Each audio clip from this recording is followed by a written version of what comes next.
गट्टू की हीरोगिरी वर्सेस दादागिरी। समाज में हर तरह के लोग होते हैं, अच्छे भी और बुरे भी। और एक जिम्मेदार आदमी वही होता है जो ना केवल अच्छाई का साथ दे बल्कि बुराई का हिम्मत से सामना भी करे। जब हम अत्याचार के खिलाफ आवाज उठाना सीख लेते हैं तो एक आदर्श समाज के निर्माण में अपना योगदान भी देने लगते हैं। सर्दी का मौसम अब खत्म हो चुका था और दोपहर अच्छी धूप निकल रही थी।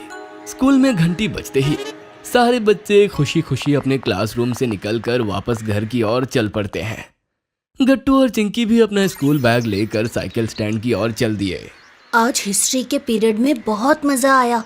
टीचर हमें फ्रीडम मूवमेंट के बारे में पढ़ा रही थी। अरे वाह, ये तो बहुत इंटरेस्टिंग है। हाँ, उन्होंने हमें बताया कि किस तरह देश के आम लोग भी निर्भीक होकर विदेशी ताकत से लड़े थे। जब सारे लोग एक आवाज में आजादी के नारे लगाने लगे तो ताकतवर ब्रिटिश सरकार को भी झुकना पड़ा। हाँ, एकता में बड़ी शक्ति होती है। साइकिल स्टैंड पहुंचते ही गट्टू और चिंकी की नजर सामने स्टैंड के आखिरी छोर पे पड़ी, जहां एक लड़का दूसरे लड़के को धक्का देकर गिरा रहा था। अरे, वो तो टोनी है ना? लगता है आज वो अर्जुन से लड़ाई कर रहा है, जिसने कुछ दिनों पहले ही स्कूल में एडमिशन लिया है। हाँ, ये टोनी क्लास में भी सबको परेशान करता रहता है। टोनी पहले गट्टू से 2 साल सीनियर था, लेकिन लगातार 2 बार फेल होकर अब वो गट्टू के ही क्लास में पढ़ता था। उम्र में बड़ा होने के कारण उसकी हाइट और वेट क्लास के बाकी बच्चों से ज्यादा थी और उसकी दोस्ती भी स्कूल के सीनियर स्टूडेंट्स के साथ थी। इसलिए वो अपने क्लासमेट्स और जूनियर्स को बुली करता था। छोटी छोटी बातों पे दूसरे स्टूडेंट्स पे चिल्लाना और उन्हें डराना धमकाना उसका रोज का काम था। गट्टू और चिंकी ने दूर से देखा कि टोनी लगातार अर्जुन पर चिल्ला रहा है। अर्जुन अभी भी जमीन पर गिरा पड़ा था। उसकी स्कूल बैग और वाटर बोतल भी पास में गिरी हुई थी। अर्जुन ने जैसे ही अपनी बैग को पकड़ना चाहा, वैसे ही टोनी ने उसकी बैग को छीनकर दूर फेंक दिया। चिंकी सुनो, मैं जाकर अर्जुन की मदद करता हूँ। तब तक तुम हमारे और दोस्तों को बुला कर लाओ। हाँ, पर तुम टोनी से अकेले कैसे लड़ोगे? हर प्रॉब्लम का सॉल्यूशन लड़ाई नहीं होता। मेरे मन में एक दूसरा आइडिया आया है। ये कहकर गट्टू टोनी की तरफ चल देता है और चिंकी अपने दोस्तों को बुलाने चली जाती है। पास जाकर गट्टू ने देखा कि टोनी लगातार अर्जुन पर चिल्ला रहा था। तुझे मैंने बोला था ना, साइकिल स्टैंड पे वो वाली जगह मेरी साइकिल के लिए रिजर्व है, वहाँ कोई अपनी साइकिल नहीं लगाता। लेकिन रूल बुक में तो ऐसा नहीं लिखा था। टोनी गुस्से में अर्जुन की तरफ अपना मुक्का दिखाते हुए बोलता है, दिखाओ तुझे रूल बुक अभी। हाँ, तभी अचानक से गट्टू बीच में आकर टोनी से कहता है, अरे टोनी, मैं तो कब से तुम्हें ढूंढ रहा था। मुझे क्यों ढूंढ रहे थे तुम? वो एक्चुअली क्लास टीचर ने मुझसे 3 सबसे ज्यादा पॉपुलर स्टूडेंट्स की लिस्ट मांगी थी। उनमें से एक को नया क्लास मॉनिटर बनाया जाएगा और तुमसे ज्यादा पॉपुलर स्टूडेंट तो कोई है ही नहीं। क्या बात कर रहे हो? मैं तो 2 बार फेल हुआ हूँ। टीचर मुझे क्लास मॉनिटर क्यों बनाएगी? समझाता हूँ, डिटेल में समझाता हूँ। इस तरह गट्टू ने टोनी को अपनी बातों में उलझा लिया। दूसरी ओर चिंकी अपने दोस्तों को लेकर आई और उन्होंने दूर से टोनी को अर्जुन को बुली करते हुए देख लिया। दोबारा कभी अपनी साइकिल मेरी जगह पे लगाई ना तो तेरे साइकिल को ही तोड़ दूंगा। चल निकल अभी यहाँ से, मुझे मॉनिटर बनने की तैयारी करनी है। बेचारा अर्जुन चुपचाप वहाँ से अपना बैग लेकर चल पड़ा।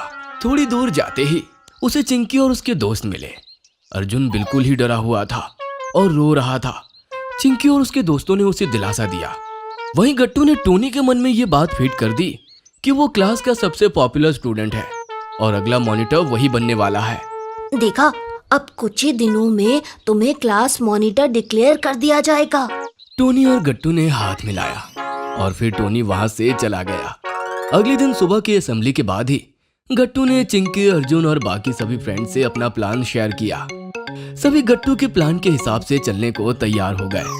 फिर क्लासरूम में क्लास टीचर आई और उन्होंने बोला, बच्चों, हम आज अपने हिस्ट्री का वो चैप्टर खत्म करेंगे, freedom movement of India. Last class में तुमने क्या सीखा था? मैम, हमने ये सीखा था कि अन्याय के खिलाफ आवाज उठानी चाहिए। दुश्मन चाहे कितना भी शक्तिशाली हो, अगर आम लोग मिलकर उसके खिलाफ आवाज उठाते हैं तो जीत सच्चाई की होती है। बहुत अच्छे गट्टू, बहुत सुंदर। मैम, हमारे बीच भी एक ऐसा लड़का है जिसके साथ बहुत गलत हुआ है, लेकिन वो छोटा है और स्कूल में भी नया है, इसीलिए डरा हुआ रहता है और कभी कोई कंप्लेन नहीं करता। अच्छा, कौन है वो? गट्टू और उसके फ्रेंड्स अर्जुन को हौसला देते हैं कि वो सबके सामने टीचर को बताए कि टोनी किस तरह उसे बुली करता है। सबके साथ होने से अर्जुन को हिम्मत मिली और उसने सामने जाकर टीचर को सब बता दिया। टीचर यह सुनकर स्टन्ड थी। उसने टोनी से पूछा, टोनी, ये मैं क्या सुन रही हूँ? ये झूठ बोल रहा है मैम, मैंने ऐसा कुछ नहीं किया। तभी गट्टू के इशारे पे बंटी, हरी और पिंकी खड़े होते हैं। झूठ अर्जुन नहीं, टोनी बोल रहा है मैम। हमने अपनी आंखों से देखा था कि साइकिल स्टैंड के पास टोनी ने अर्जुन को धक्का मार के गिरा दिया था, उसका बैग और वाटर बॉटल फेंक दिया था और उसे और ज्यादा मारने की धमकी दे रहा था। टोनी ऐसा बाकी बच्चों के साथ भी करता है मैम। आप जूनियर क्लासेस में पूछेंगी तो आपको कई और स्टूडेंट्स बताएंगे कि कैसे टोनी से डरकर आज तक किसी ने उसकी कंप्लेन करने की हिम्मत नहीं दिखाई। ये सब सुनकर टीचर को टोनी पे बहुत गुस्सा आया। ये काफी सीरियस इशू है टोनी, हम इस पर एक्शन लेंगे और तुम्हारे पेरेंट्स से भी बात करेंगे। प्रिंसिपल सर को स्कूल में ऐसी हरकतें बिल्कुल बर्दाश्त नहीं है, कहीं वो तुम्हें स्कूल से ही ना निकाल दें। ये सब सुनकर टोनी बहुत घबरा जाता है। 2 बार फेल होने के कारण उसके पापा पहले से भी टोनी पे काफी गुस्सा थे। पेरेंट्स को स्कूल बुलाने की बात सुनते ही टोनी की डर से हालत खराब हो गई। आई एम सॉरी टीचर, मुझसे बहुत बड़ी गलती हो गई, मैं दोबारा कभी ऐसा नहीं करूँगा। क्लास के सारे बच्चे पहली बार टोनी को इस तरह सॉरी बोलते हुए देख रहे थे। उन्हें विश्वास ही नहीं हो रहा था कि ये वही टोनी है जो हमेशा दूसरे स्टूडेंट्स के साथ बदतमीजी करता रहता था। अगर सॉरी कहना है तो अर्जुन से कहो और उन सभी स्टूडेंट से जिनके साथ तुमने गलत बर्ताव किया है, समझे? आई एम सॉरी अर्जुन, मुझे माफ कर दो। मैं कभी भी तुम्हारे या किसी और के साथ बदतमीजी नहीं करूँगा। ठीक है टोनी, मैं तुम्हें माफ करता हूँ। मैं नहीं चाहता कि तुम्हें स्कूल से निकाल के तुम्हारा फ्यूचर खराब कर दिया जाए। बस कभी किसी को कमजोर देखकर उसे परेशान करने की आदत छोड़ दो। I am proud of you Arjun कि तुमने आज हिम्मत दिखाकर टोनी की सच्चाई सबको बताई, वरना टोनी कभी अपनी गलती रियलाइज नहीं करता और ये प्रॉब्लम धीरे धीरे बढ़ती जाती। इसका क्रेडिट तो गट्टू को जाता है मैम। उसी ने न सिर्फ उस दिन मुझे टोनी से बचाया था, बल्कि आज भी उसी ने मुझे हिम्मत दी कि मैं सबके सामने ये बोल पाऊँ। अरे वाह गट्टू, ये आइडिया तुम्हें कहाँ से आया? आपसे ही सीखा मैम। उस दिन आपने ही हिस्ट्री क्लास में पढ़ाया था कि अन्याय को कभी नहीं सहना चाहिए और अपने फ्रीडम मूवमेंट की तरह सबको मिलकर एक साथ आवाज उठानी चाहिए। ये सब सुनकर सभी बच्चे तालियां बजाते हैं। अर्जुन, टीचर और गट्टू के चेहरे पर मुस्कान आ जाती है।